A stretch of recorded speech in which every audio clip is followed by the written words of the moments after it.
Francisco Alvarez is dominating. The pitching is like high-key been the best in all of baseball right now during spring training. The bullpen is fun. They're talking about Brandon Nimmo out of the leadoff spot. That and so much more on this episode of the Mets'd podcast. Today's episode is sponsored by Aura. Are you tired of receiving spam phone calls to the point where you don't even want to answer your phone anymore? That's because data brokers sell your information to scammers and spammers and anybody else who may want to target you. That's right, your full name, your home address, your health records, it's all out there. That's why we've been using Aura. Aura shows you which data brokers are selling your information and automatically submits opt-out requests on your behalf. Not only does this stop scammers and hackers from getting and using your information, but it also protects you from them using that information to get into your social media accounts or bank accounts too. Aura is always on duty, looking to keep you safe so you can focus on anything else you need to focus on with peace of mind. So stop data brokers from exposing your personal information to them and visit our sponsor at aura.com/Mets'd. That's aura.com/Mets'd to get a 14-day free trial and see how much of your data is being sold. We value privacy here in the Mets'd podcast, and there's no better way to ensure your safety online than by using Aura. Thank you, Aura, for sponsoring today's episode. What is up, Mets fans? Welcome back to another episode of the Mets'd podcast. I am currently boots on the ground, bees on the G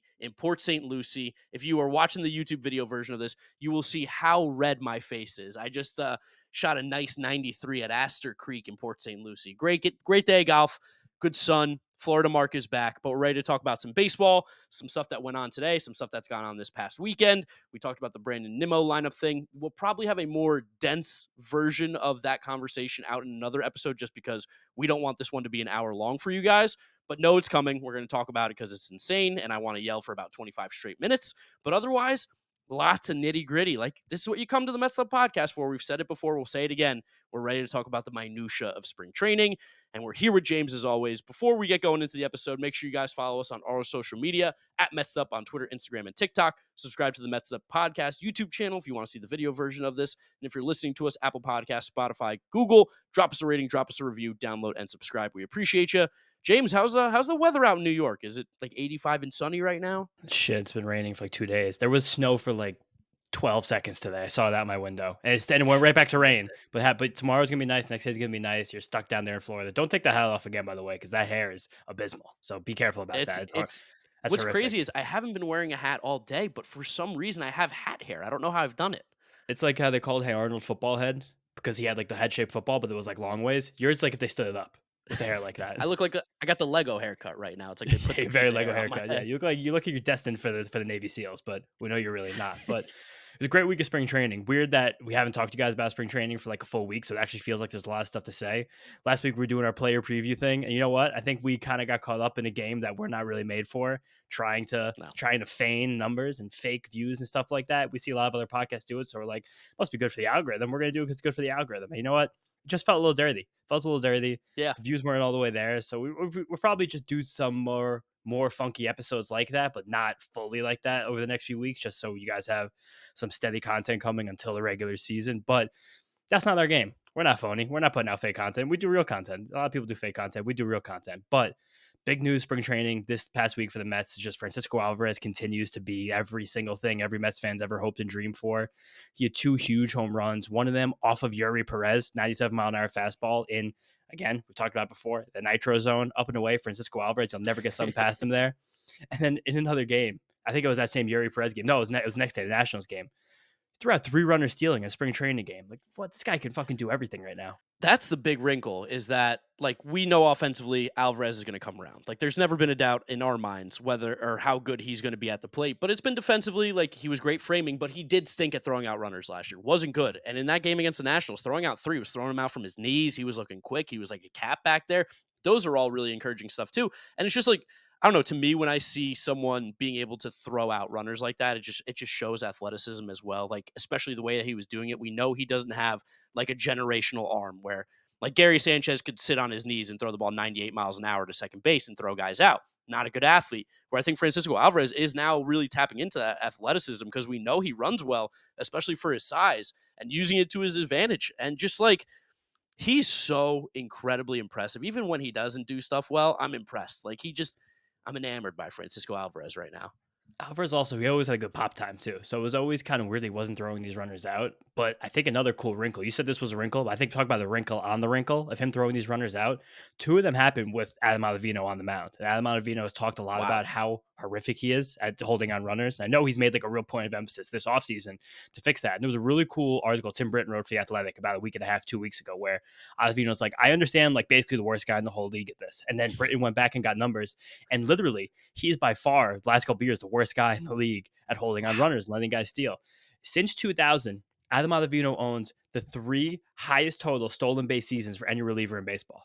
He has 1, 2, and 3. Jeez. 20. It was 22. I think it was 21. I think it was 2017 or 16. One of the years with the Rockies, but top 3. And last year, he had the highest average lead against him at first base by over 6 inches over second place, who was Aaron Nola. That's a lot. 6 inches. No, everyone else was like another inch or two away from each other, and he was 6 inches away from the next person. So it's like that was a really cool thing for that to happen with Ottavino on the mound. And he's been varying his he's trying various times the plays, working on his pickoff move, and it's happy to see that's happening. But so cool that Alvarez is there to execute that and making them all look better. And we're reaching a full fever pitch of Francisco Alvarez. And it's like, I know it's spring training, but it's a situation where like anyone can just tweet the word Francisco Alvarez right now in the Mets sphere, and you're getting 50,000, 100,000, 200,000 impressions on it. MLB's tweeting out his clips. Like, it's happening. Well, here's what I was going to say is being at the park tonight or today, actually, and seeing the crowd's reaction and the buzz around Alvarez. He got just as big an ovation as Pete Alonso and Francisco Lindor today when they were announced to the plate. Like, people are like almost foaming at the mouth with excitement for what he can bring, because whether you're stupid, whether you're dumb, whether you're old, whether you're young, whatever it is, watching this guy play baseball, you're like, oh shit, he's a special player. Like, it's just, you watch him and you automatically get that feeling of like, he's different. You said whether you're stupid or whether you're dumb, but not if you're smart or if you're like average. Well, I guess I'm both. Yeah, there you go. But no, it's like special. And he's even like permeating the fantasy baseball world. Like, he's everybody's breakout pick. Like, Foolish Baseball's tweeting about him. Like, everyone is like, this is happening. Like, it's happening in front of your eyes. And he's still going to be 22 years old this entire season. Turns 23 in November. You guys know how far away November is? Think about November right now. It'll be like week 9 of the NFL season, and Francisco Alvarez will still be 22 years old. That's how young he still is. How many passes will Aaron Rodgers throw for the New York Jets by the time Francisco Alvarez turns 23? I fucked this up last year. I'll never live it down. I mean, I don't know. Like, what can I'm so dejected by the Jets. I don't care about the Jets at all. Over under 1. Over 1. Oh, he'll complete 1 pass by the time he turns 23. And if that's wrong, I'm never going to watch a Jets game the rest of my life. I'm just going to go off the NFL. But Alvarez is special. Everything good's happening. And it's just like, there's a buzz. And it's like, we were talking about lineup stuff. And I want to talk about the lineup stuff for a few minutes now, because there's a lot of conversation. Tim Healy kind of started it, which that's our boy Tim, but he knows the game. And everyone just ran with it. Every single person on Mets Twitter had to give an opinion on the lineup, including us, because we're got to be part of the game. But it's about Brandon Nimmo leaving the leadoff spot. And for some reason, just because Brandon Nimmo's been developing power and he's been getting on base a little bit more infrequently, now people are like, oh, he's better to be a middle lineup hitter. And I don't think it's like exactly an incorrect take that Brandon Nimmo would be a really good 2, 3, or 4 hitter or 5 hitter, depending on the team. But he's too good of a fucking leadoff hitter for this to happen in this team. And I think a lot of that's like people like Alvarez should be at the top of the order too, but it's just like right now, the way every player is, it has to fucking be Nimmo. Yeah, at the absolute worst, the first 3 guys in some order need to be Brandon Nimmo, Francisco Lindor, Pete Alonso. And it feels like everyone's talking about Brandon Nimmo like hitting 4th. And that to me is like the crazy thing of like, they're like, we need protection for Pete. And I know you are going to bring up a little stat about who protected Pete in a couple of his best seasons. And it's like, no, he doesn't need protection would be great. I'm not going to say, oh, don't want someone good hitting behind him, but why would we want to then like hurt what Brandon Nimmo could do for this team offensively just to protect Pete Alonso, to then have less guys on base in front of him to drive in those runs?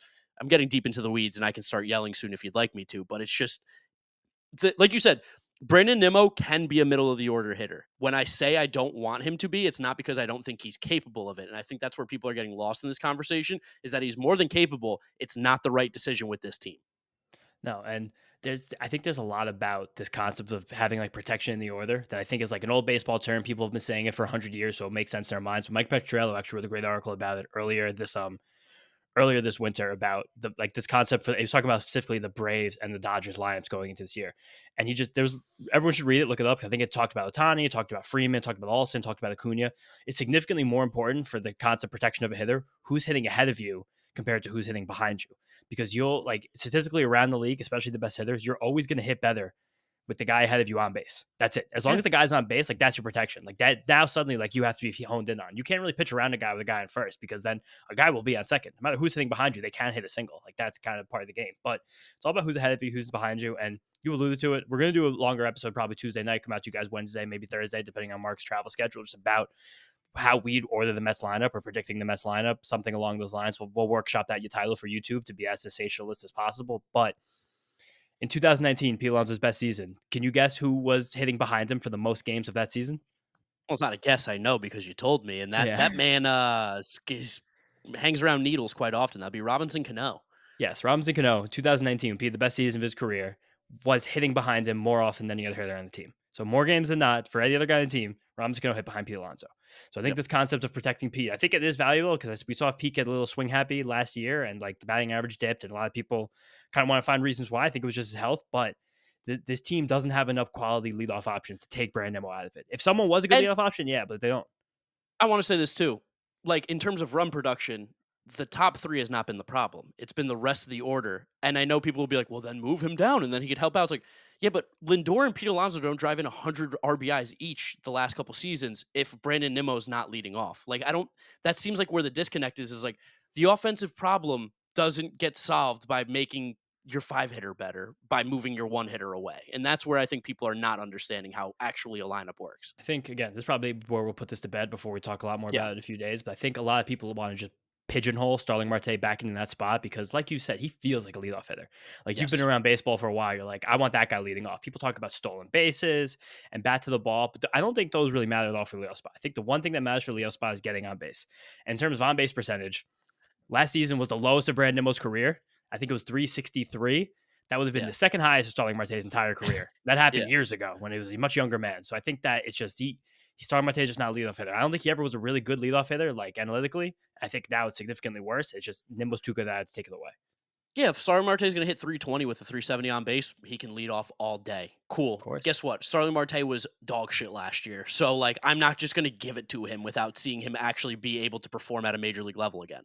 It's the same with Jeff McNeil, where Jeff McNeil was kind of two straight seasons where he had 350 on base. I'd be like, okay, 350 on base. That's very Yes. suitable lead off, that length line. So I would even then put Nimmo third, you do Pete fourth, Lindor second. That's amazing. But until Starling Marte or Jeff McNeil can prove they're that guy, or if something happens and Jet Williams or Drew Gilbert proves they're that guy as well, then you can have the conversation. But basically, there's no one in the team who I think is going to have a 350 on base, probably besides Lindor, Pete, and Nimmo. So those are Yeah. my three options to lead off. Get to me that we're going to get deep in the weeds in this, talk stats, Yeah, talk numbers, and we're going to go 1 through 9 the whole lineup. We're going to really go through the weeds of lineup selection. But I think that's where we're both at right now. We agree with a lot of things this podcast. That's a big one. I don't think you're going to sway me off of that anytime soon.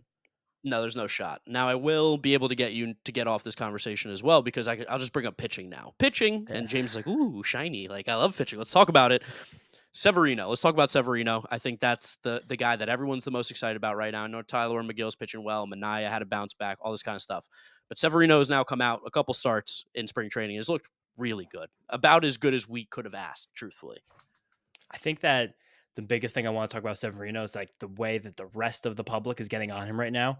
On Yahoo Fantasy Baseball Leagues, I saw this on Twitter today from Joe Arico, most added player over the last 7 days. I think Whoa. people are seeing this and they're like, "Oh, this is actually happening again." Like he hasn't really been fully healthy since since we were in college. So I think that's like that again. That's something that, 2019. that high end is probably never coming back. But just there's such a path here. You could watch it again. You saw it this week. Like he made mincemeat of the Marlins full 1 through 9 starting lineup. Josh Chisholm was in the lineup. Luis Ariz was in the lineup. Jesus Sanchez, like all the guys were in the lineup. And Luis Severino breezed through them for 3 innings. It was like his fastball was still fast. His slider and changeup graded super well. That new changeup is really moving across the zone. Like I just see a good pitcher here. And again, this is echoing what David Stern said when he signed him. It's like our only question is health, and we think he's healthy right now, so we think he's going to be effective. This is I met a viewer and a listener of the podcast. Shout out Joe on my plane down to Florida, which was also very cool. Sitting right across in the row from me, he's like, "What's up, Mark? Love your stuff." I was like, "Hey, what's up, dude?" Like it's kind of crazy, but we were talking a lot about the Mets because we were stuck on the runway, not moving for 2 hours at LaGuardia because of bad weather. So it was you just start talking to people because you're bored. And I was talking about like he's like, "What do you think about Severino?" I'm like, "I love it," and it's funny because in my predictions, I predicted the Brewers to sign Severino because he felt like a Brewers player, where it's like this guy that's got great stuff coming off an injury, like buy low, sell high, like low risk, high reward kind of thing. And then you forget that the Mets now have the Brewers guy who made all those decisions, and you see with just the pitching that's been going on, the Mets have I think the best ERA technically, which doesn't really matter, but the best ERA I think in all of spring training right now, and with relatively speaking a rotation that you would say is probably not very good. Most people would say, what is this rotation? They don't have an ace, they don't have this, they don't have that. And a bullpen that's like kind of hodgepodge, but that's where David Stearns thrives. And that's why guys like me and James were so excited when he was announced as the president, because these are the types of steps that you can see that the Mets have not been able to capitalize before, where it's like getting the smart guys on the free agent market, picking up these relievers that maybe are a little undervalued, but have actual talent and ability. And we're seeing it come to fruition right now in spring training in meaningless games. There's also like a sad irony because I think a lot of Mets fans this offseason were clamoring for a guy like Lucas Giolito because people want like that Yeah. stable like innings workhorse guy. Like And a he's name. 180 innings every year. Like he was one of the best pitchers in baseball 2 years ago. Like we should get that now. Lucas Giolito has torn UCL. He's going to miss the entire season. So they just paid for a guy for innings. Now they're getting no innings. And this is something that I'm now, because like you explained this to me a couple years ago, and it took me a minute to understand what you said when like you don't pay for innings, you don't pay for like sustainability. And Lucas Giolito, like that's it. That's put him on the wall. That's the poster boy of why you don't do this, because you are injury prone until you're not, and you're healthy until you're not. So like, and especially on the pitching side, like one little thing can just completely derail your season like that. Jose Quintana had a fucking tumor last year and didn't pitch for 4 months. Like No. there's just crazy shit that can happen. So to pay for a guy based on like reliability, in theory, yes, if he's not your frontline starter, if he's your 4 or 5, that's understandable. I get it. But you can't pay that top end dollar for someone like that, which you kind of saw the Red Sox do a little bit with Giolito, was just like kind of overpay. And now it's going to completely bite them in the ass when like there's other guys they could have gone after. Like you probably should have put that money towards maybe a better pitcher like a Blake Snell. It's also funny to talk about Giolito and Quintana. Like how the teams go into off seasons, pay guys, give them physicals, and miss these injuries that almost take them out for entire seasons. I don't know. Like We got to talk to a doctor. if I was doing a physical on a pitcher, I would check for two things first: one, elbow; second, tumors. Like after the then shoulder, then then we're okay. We're moving forward from there. But it's Biopsy. like, Yeah, yeah, let's figure all this stuff out. But also that sucks. I feel for Red Sox fans; they're going through it right of now. course. But they're also And like, Giolito too. yeah, it sucks for him too. But yeah, I don't think Giolito was moving their bottom line. I think they were fifth place team with him and a fifth place team without him. But I digress because the Mets had a lot of other good starting pitching this week bounce back. I think it's going to be a theme of the season where sometimes it's going to feel really gross and sometimes it's going to feel really good. At Oh the end yeah. of the year, you're going to be like, oh, the Mets stars had the 14th best starters ERA in baseball. You're like, oh, that's actually okay because Quintana bounced back in a huge way. It's 6 strikeouts in 3 innings against the Nationals. Big. And then also huge bounce backs from Sean Manaea and Adrian Hauser. I think those starts from Hauser and Manaea gave Mets fans a real taste of what those guys are at their best. And for both of them, it's just funny ass pitchers, like And hysterical. I think with the thing with Manaea too is I don't know when it's going to happen, but and the Giants did this a little bit last year too, where it's like he doesn't even need to go, like you don't need him to go 6 innings. He could go 4, and then you could have like a Budo or maybe even a Tonkin who's looked like really good this spring too, coming in and get 2 innings or 3 innings to bridge you to that 7, 8, 9 at the end of the bullpen, and that would be a great start. So it's like things are going to be a little unconventional with this team, but there's pieces here that can make things happen. I'd love to do that with Manaea with either with Budo because that Budo is like they because Manaea, I'm gonna talk about it a little bit. Manaea is so funny when he throws because he's so sidearmy and he throws his four seamer, but like with sinker intent. So this Yeah. four seamer, he grips it like a four seamer, but it kind of moves like a sinker. So I think that's why it's a weird pitch. But then he throws the sweeper on top of it and they play well off each other because they're both coming in, you're like on the side of the ball, and they're both kind of fading, and the sweeper just sweeps down on you. But like Budo comes so over the top, and he's been so good with that high fastball, and then like the two new sliders he has and the changeup and everything's amazing. But when Manaea gets in these grooves, like he always grades so poorly in the pitch miles. Like Stuff Plus hates him. His strikeout minus walk goes up and down. It's not great. Like our guy TJ Stats murdered him on Stuff Plus this week. A couple people sent me this to me like, yo, Manaea stinks. I'm like, that's not what Manaea's ever going to be good at. And that's like a concept about like what these like Stuff Plus models are. So all the people who don't care about these numbers, like give me the click 15 seconds right now. But they're always going to give guys more credit who do things that are repeatable, who just throw high fastballs that spin the exact same way and sliders that spin the same way or curveballs spin the same way. But there's so much pitching, especially with guys that don't have those kinds of pitches who pitch with feel. Justin Steele's like one of my favorite guys in the league for this because if you look at his stuff on Savant or on these pitch models, it says Unremarkable. fastball, it says slider. But then you talk to Justin Steele, he's like, yeah, I throw like a four seamer and a two seamer, and I have like 3 different kinds of sliders, like a 2-plane slider, a sweepy slider, and like a gyro hard slider. Doesn't come up in these models because they're all just slider. Now there's separating slider and sweeper, but it's still like variations within each.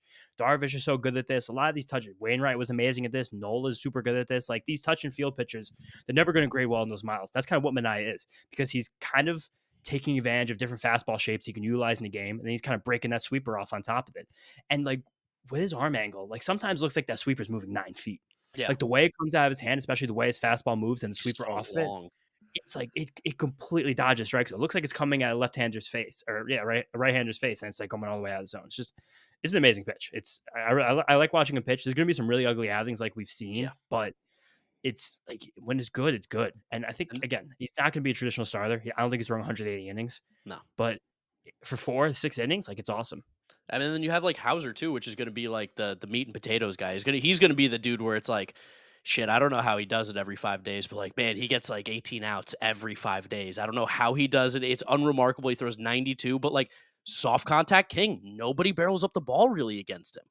He did it so well in this start too. He went 3 1/3 perfect innings with 5 strikeouts. For the 5 strikeouts, Yeah. amazing. We might not see him strike out 5 guys in a game like for the whole month of April, but he I even was gonna had the say, five what strikeouts. day in August is it gonna be? Yeah, he's gonna have 9 strikeouts on August 12th. But he had 5 strikeouts, only 4 swings and misses, which is really funny. But that's because he was manipulating both edges of the strike zone. He was working left to right, which I think is funny because I listened to a great podcast, Nick Pollock and Saris this week. The new one's called The Craft, and they were talking about Nick specifically, the difference between most pitchers really either work north to south or east to west, and it's kind of hard to do both. The guys who do both are like going to be some of the best pitchers in the league, like those banana peel guys. But a guy like Hauser is so east to west. Like if you look at his illustrator, it's like where he's putting these pitches every game. It's just like edge, edge, edge, Yeah. edge, switching inside, outside, inside, outside. The way he's working that to both guys, and it's amazing when he's on like he was the other day. It's just like a little sinker, a little fastball, a little changeup, a little curveball. It's just like bing, bing, bing, bing, bing, bing, bing on the edges, and it's like no one's barreling him up, and he's getting guys out. It's just he's funny, like he's fun, like he's gonna get murdered some days.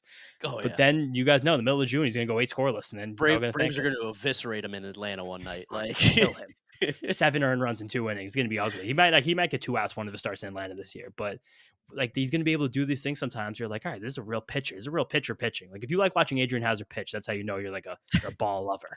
you're sick in the fucking head like we are. Like we're Yeah. dude, I even told the guy on the plane because he's like, are you excited for the season? I'm like, I'm so pumped. I'm like, I can't wait to like watch some fucking like this Mets baseball is gonna be so different than anything we've seen the last few years in a while. It's just gonna be so in the mud. Like there's like you said, the bad games, the good games, is gonna be so worth it to watch. I'm excited. And another guy too, gotta talk about a little bit here. Gotta talk about young Cylor McGill.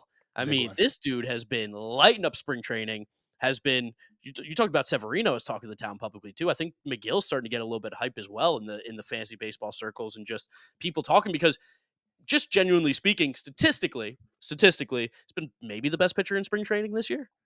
He's been dominating. His spring training stat line will be a hell of a game. 8 innings, 13 strikeouts, 2 walks, and a 1-1 ERA. That's a really good game. And the hype is insane right now. But I think the hype is, I almost think, especially from taking in so much fantasy baseball content and being so involved in that world, that I think there's so much more hype outside of Mets fans than inside the Mets fans. Because Mm, inside the Mets fans, it's like I can't get hurt again. I can't keep watching this. I can't let this keep happening to me. But outside Mets fans, people are like, okay, he has the fifth star of their job. He's pitching really well. He has a new pitch. Like he checks every box for a fantasy baseball player. yeah. Job security, new pitch, good fastball, easy to go. Where Mets fans are like, just please God, don't hurt me again. And the game against the Yankees this week, I think was like fever pitch because it was on national television in the middle of the day. Everyone was watching that game. If you give a shit about baseball at all, and like David Cohn was talking about him, Eduardo Perez, and then you have the viral clip where I think it was Bather or Pete were like, the boy McGill, and he gets a strikeout because they were mic'd up. Where it's like, all right, things are happening. Then he also 3 innings, 6 strikeouts, no hits, like Yeah. looked incredible. New American Sport, 3 for 3 on whiffs. All 5 pitches he threw, got a swing and a miss. The cutter is also a new pitch with the splitter, which I think is also a really cool, fun new weapon for him, especially against lefties where he struggled. And the slider is a whole new pitch too. It's much sweepier. It's moving a lot more across the zone. Like there's a lot of stuff happening here. Yeah, I mean, it's good. These are all like these are great places to be right now. I think if you weren't a Mets fan, James, how would you be picking up Tyler McGill right now in fantasy baseball? Oh, if I Would your if mind I be wasn't changed? if I wasn't a Mets fan for sure, and I'd be Okay. lying if I told you I didn't already have him on some fantasy baseball teams. But then, like as a Mets fan, like I'm watching these games, I'm like very aware. Okay, so this is on national television, ESPN, so everyone's talking about it too. That Yankee lineup had I think 2 real players in it, Yeah. and one of them was Anthony Volpe, who had like a 90 WRC plus last year, and the other one was Austin Wells. And then the velocity was down again, which really hurt his fastball grade. Sometimes, and this has been the deal with McGill for years. We talked about it a lot in the show last year. Like when he's above 95, He's he's great. great. But once he gets a 94 and below, he gets pelted. And that's because like his fastball is in such a precarious spot that when he loses those 2 miles an hour, like the shape kind of dies and it becomes like what people call a dead zone fastball. It just kind of sits there. And he doesn't really have the command either of that fastball. Like he No, leaves it in still the does middle of not. the plate a lot. So Yeah. Chucks. But there's always going to be so many things pulling me both directions on Tyler McGill. I just want him to get to April and see if he can get his sea legs under him and if he can like sustain the velocity, because him going back down 93, 94 in the start. If this was major league players, they would have murdered him, I think. Yeah. So I think that honestly would have been good for everybody's psyche to have Tyler McGill's ERA pop back to 4 in the spring. So we're not expecting like a Cy Young candidate, but I like seeing him do well. I think he has a really big stranglehold right now in the fifth star of the job. It's his to lose for sure, and he's very far ahead of it. And there is something, but it's just like I'm gonna definitely wait before getting hurt again. Cautiously optimistic. It's Cautiously come back to your optimistic. ex. Yeah, Yeah. exactly. Yeah, and it's also like I don't know. That's also like the exact opposite thing most people want to hear in like sports talk and like sports Yeah. takes. Like Being he like might super calm.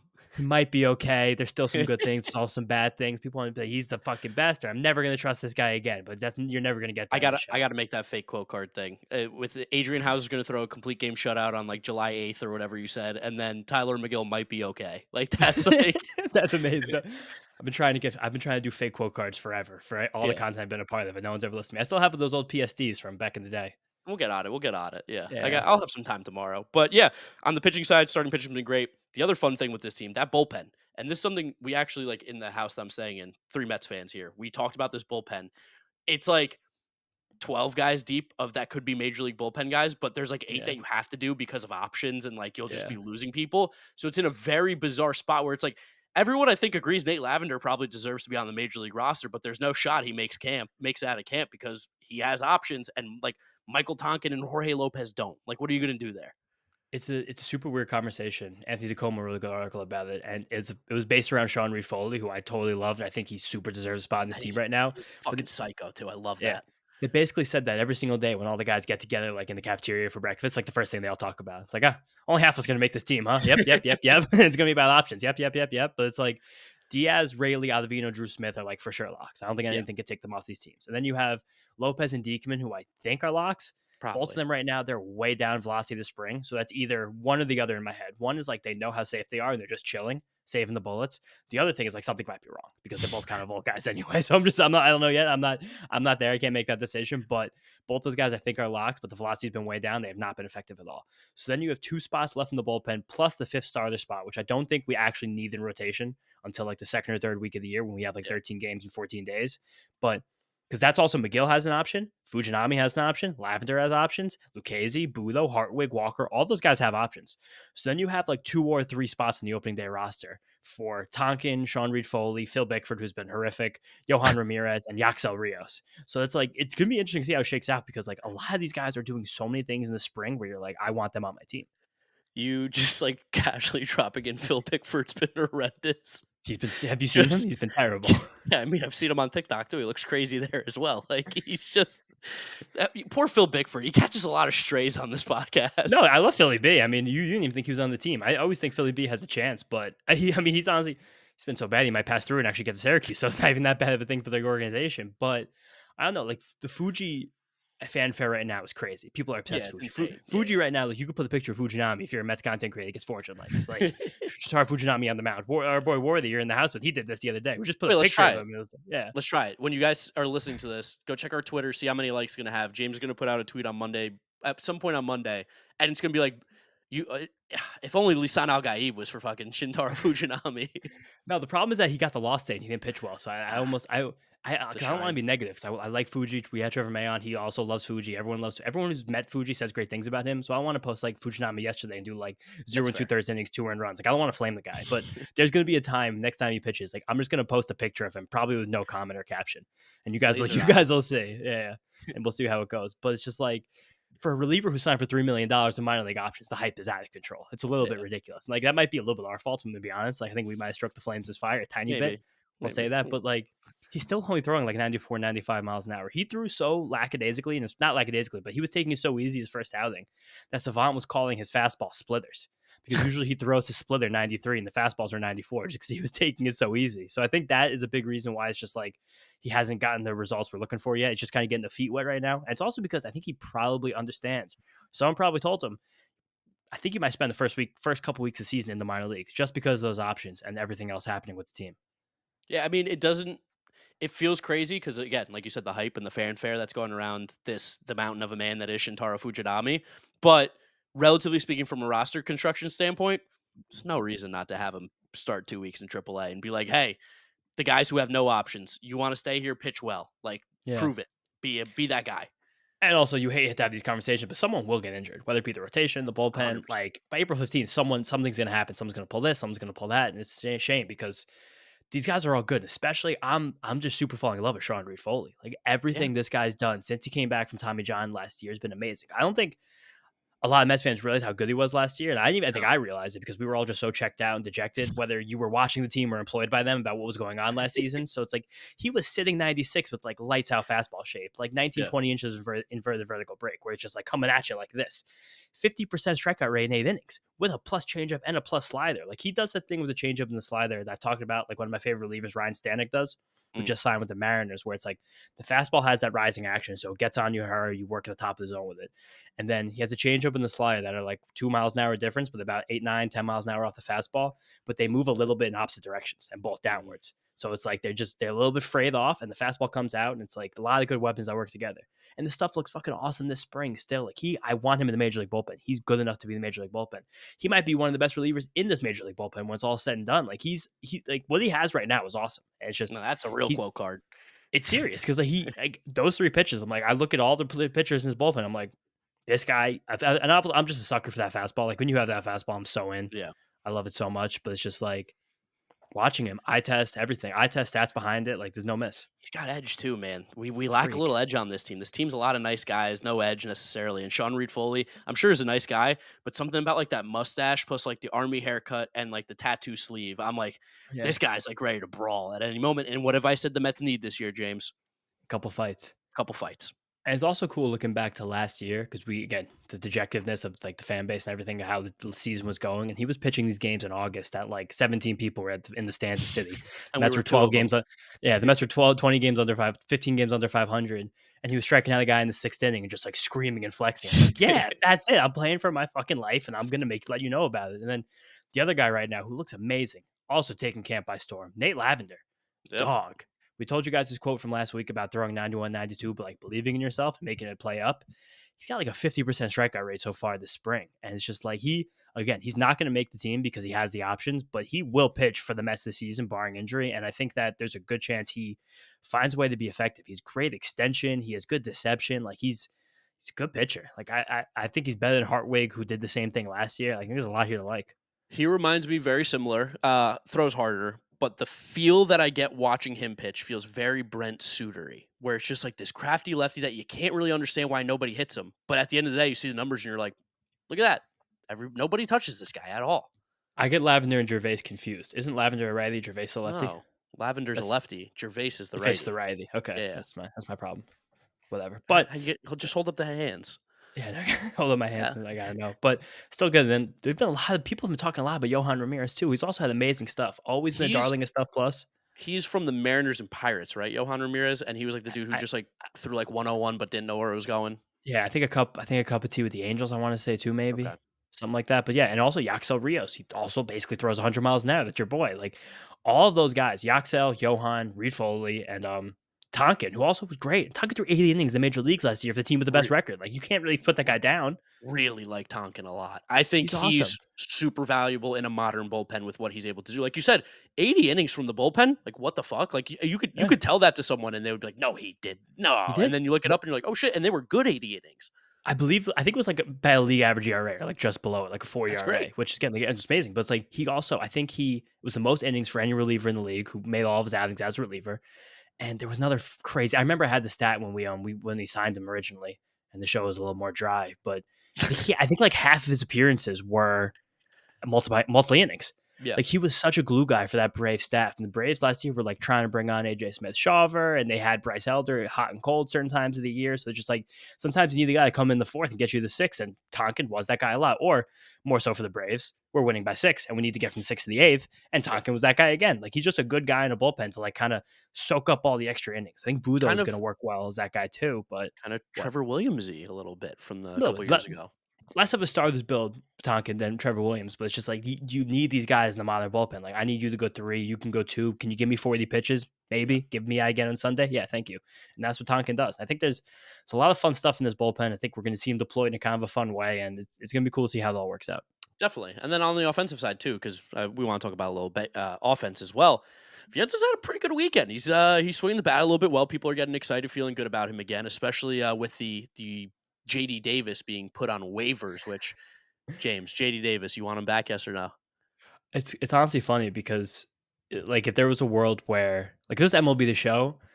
And like I if I did like if Vientos had like a pure potential grade I could see and I knew he wasn't getting past a certain point, I'd be like, yeah, I Yeah, think because I think right now Jay Davis is probably a better baseball player than Mark Vientos, which is and hilariously the probably same argument we had. You don't think so? probably better than Brett Beatty as well right now. Truthfully speaking, at this exact moment, So then theoretically, I would say yes, they should, but I just don't think that this year is about giving these guys a chance. And like fair. Jay Dave's going to cost 7 mil, so for the Mets he's going to cost 14, and he gives them less of a chance to get under the tax by the end of the season. So I think just leave him off. It's not he doesn't help this team enough for it to happen. But I think he's still a good player. It could do well on a lot of teams. But it's just funny to probably hopefully maybe put that trade to bed Yeah, with the yeah. Giants, as long as none of those bad pitchers ever get good.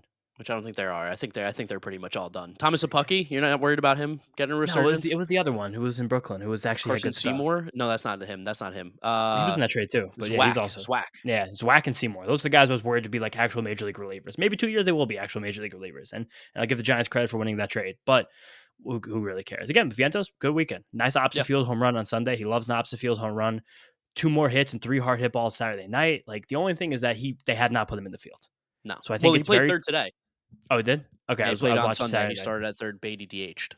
Okay, so that's interesting. His flip, and also Vientos has been hitting higher than Beatty basically every time they've been in the lineup together, which I Yeah, think is super interesting to note because Beatty's also he's still hitting the ball hard, but he's just not. I don't know. no He's not lift. finding it this spring. It's still No spring, so I'm lift. not. Yeah, I don't know. No lift. Yeah, the thing with that third base position is going to be interesting because again, I think again, my choice is Brett Beatty, but also at the same time, he's got to play better at some point. At some point, he has to just play better. And as much as we believe in him and people around baseball believe in him, maybe he needs to believe in himself a little bit there. He's a good baseball player. He shouldn't be performing like the way that he is. Speaking of good baseball players, though, Pete Alonso's been looking pretty good as well. I know we talked about Alvarez being so locked in, but Pete's like Locked in. it fucking sucks. It's on March 8th that he's this locked in, but man, he's like the hottest hitter in baseball right now. It's March 10th, but yeah, close. He's just three March more hard 10th. hit balls on Sunday. He has 9 hard hit balls this spring. That's the most on the team. Like everything, he looks like he's seeing all the pitches. Like it looks very easy. It looks like the career is going to happen. But Contract year. so yeah, so his 9 hard hit balls to spring. Little trivia for you. Okay. That's the most on the team so far this spring. There's 2 guys tied behind him with 8. One of them is Mark Vientos. Can you guess who's tied with Mark Vientos with 8 hard hit balls for the Mets this spring? Tyrone Taylor. No, Okay. Starling Marte. no, not even close. I think 1 or 2. Rylan Bannon. Nope. That's my boy. All right. I'm going to take Yeah, 2 more guesses here. yeah, Nittier and Grittier, Nittier and Grittier. both. Zach Short. No, not too gritty. Ah, Too gritty, too okay. nitty. Too gritty. Too gritty. Last guess, Ben Gamble. Nope. Who is it? It's Jose Iglesias. Whoa.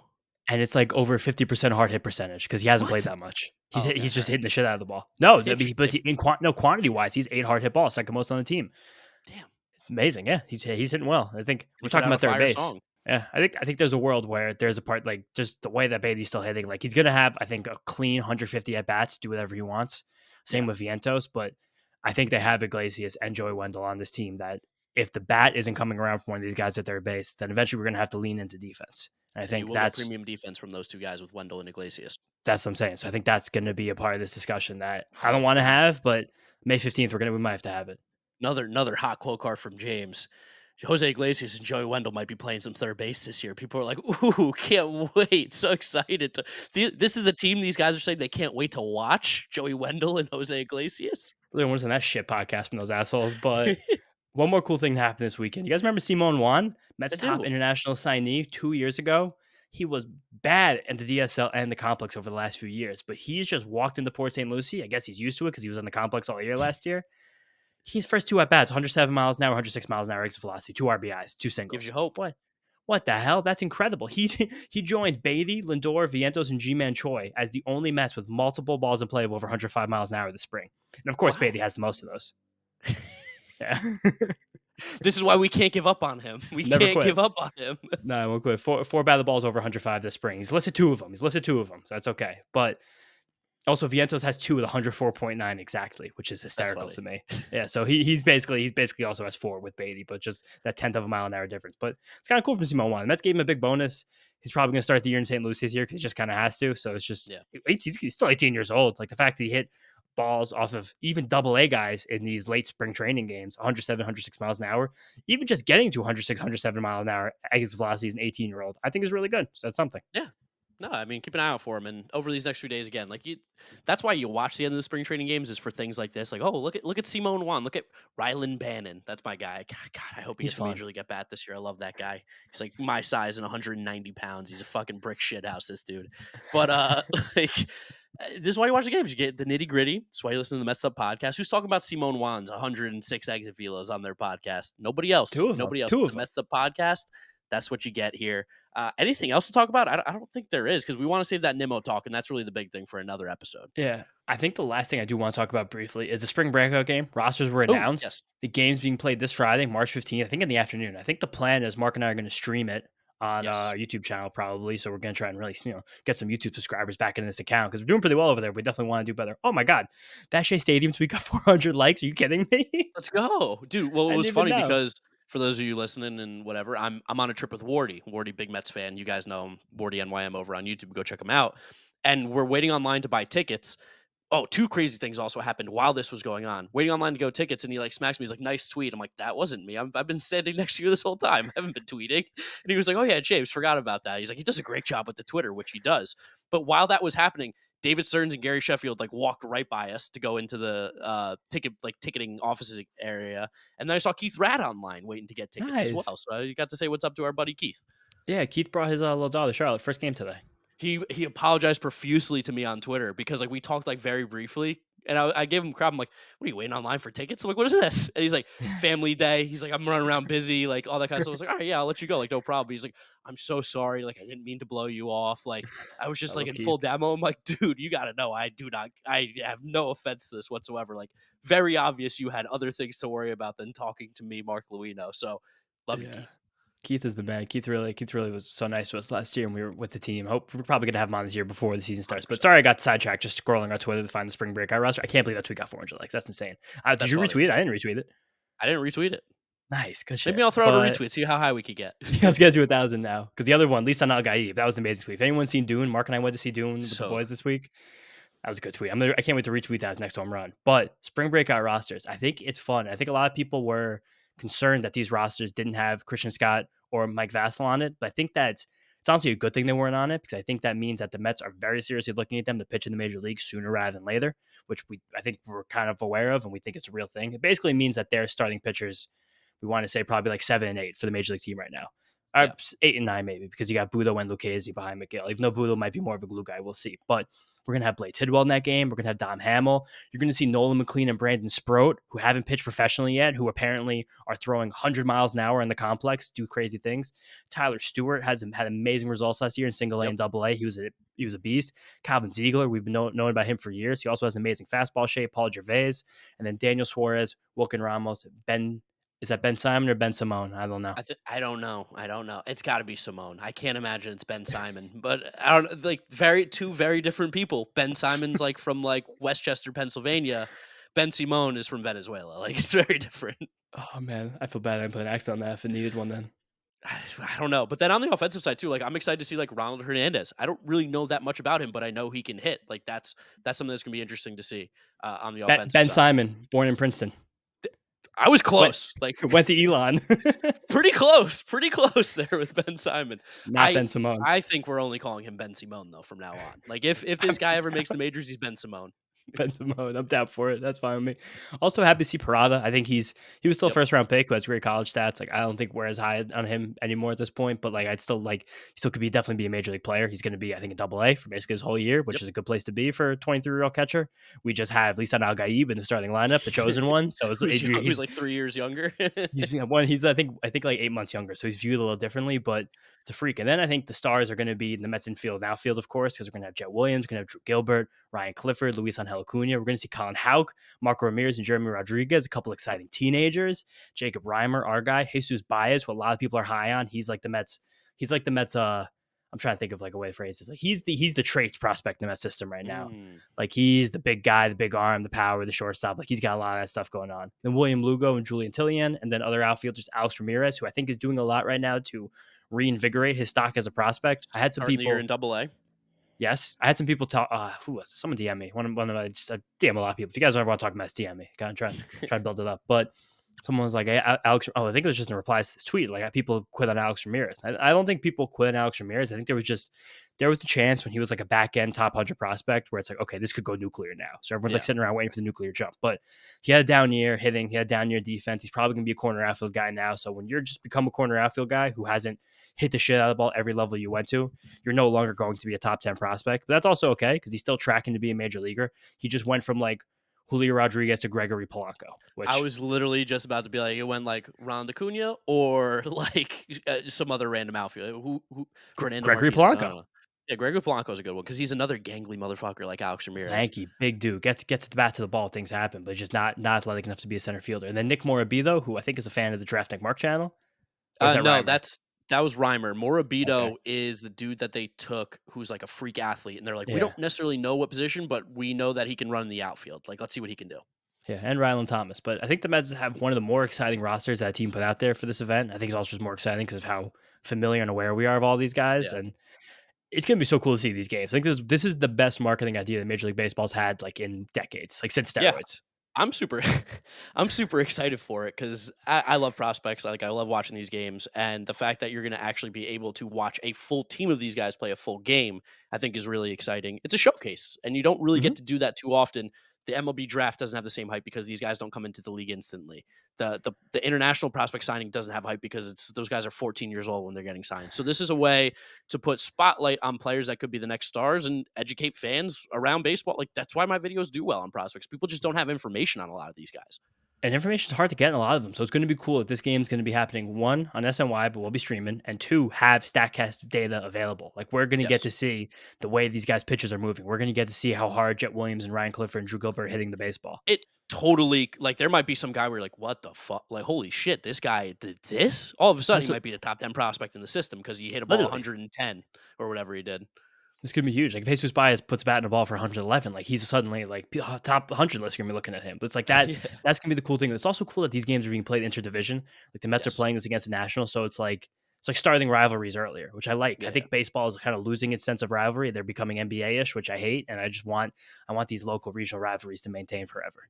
Totally. Again, remember to subscribe to the Mets'd podcast YouTube channel because we will be live streaming that. We're not going to watch. We're going to be watching the game. You're going to see our reaction. We obviously can't show the game because it's copyright stuff. But if you want to listen to the game in the background and hear us react to it and hang out with us because we'll be talking to chat, that's where you can go. Mets'd podcast YouTube channel. Otherwise, I think that's it for this episode, guys. Thank you so much for listening. Thank you for watching. Follow us on all our social media at Mets'd on Twitter, Instagram, and TikTok. If you're listening to us, Apple Podcasts, Spotify, Google, drop us a rating, drop us a review, download it, and subscribe. Follow James on Twitter at James_Shiano. and me at Giraffe Neck Mark with a C. Thank you for listening. Thank you for watching, and we'll catch you all for another episode later this week. Maybe still boots on the ground. Who knows? We'll see. Peace out. Peace out. See you guys next time.